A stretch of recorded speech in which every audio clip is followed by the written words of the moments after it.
I'm Margaret and welcome to Garden School. I harvested the cabbages from my garden and one of them was about 6.5 pounds, which I was very happy about.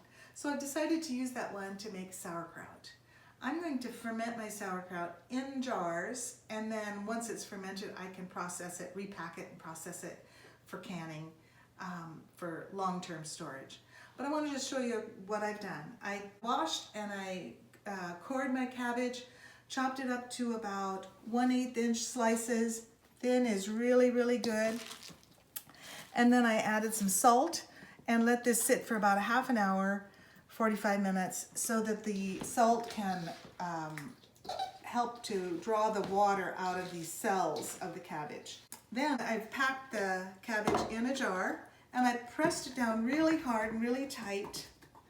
And then I'm going to do a method here that I haven't done before, but I've heard about. We'll just take a piece of a cabbage leaf, put it over the top, kind of as a little lid to keep the cabbage down there. I want to have about 2 inches of head space between the top of the cabbage and the top of my jar.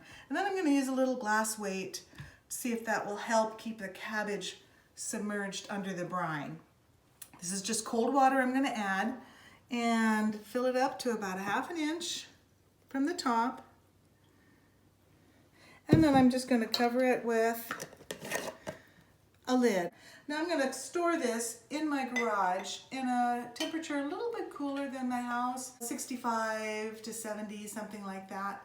And the reason I wouldn't store it in my house is because this will start to smell. You will smell that sulfur dioxide smell which comes with cabbage as it starts to ferment. And as the process of fermentation happens, the bacteria that are normally just found on the cabbage in the garden will start to do their process of fermentation, breaking down the sugars in the cabbage and creating lactic acid, a very acidic atmosphere, and then also releasing carbon dioxide. Now after a few days you may see some little bubbles starting to come up here. Those are carbon dioxide bubbles. And you might even see a lid looking like it's bulging. Well, that's because of the formation of carbon dioxide gas. At that time, just release your lid a little bit and you might hear a psst, you know, the release of that gas. That's okay. Let that happen. Check to see if your brine level has bubbled out, you know.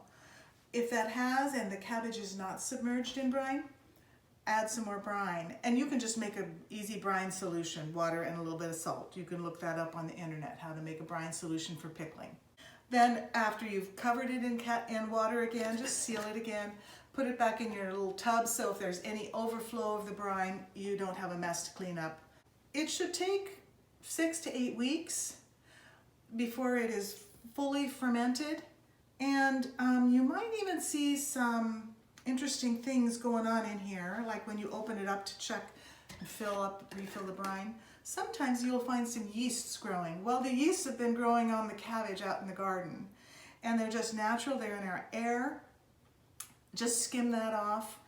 But you will start to smell that vinegary, pickly smell as the bacteria that are present are creating an acidic environment by producing lactic acid. One quick thing, you want to have this happen in an anaerobic environment, so without oxygen, and these bacteria thrive in that kind of atmosphere. Now in our compost pile, we don't want that anaerobic bacteria because that's the stinky stuff that makes you run away. But this really needs to be an anaerobic process. There are at least three kinds of bacteria that work in this process, and the first one works, and then their environment is done, and it's prepared an environment for the next one, and then the third set. So it's kind of a complex thing, and it's kind of a great science experiment. I love to bring science into the kitchen. So enjoy making your sauerkraut. There's always more to learn in the garden.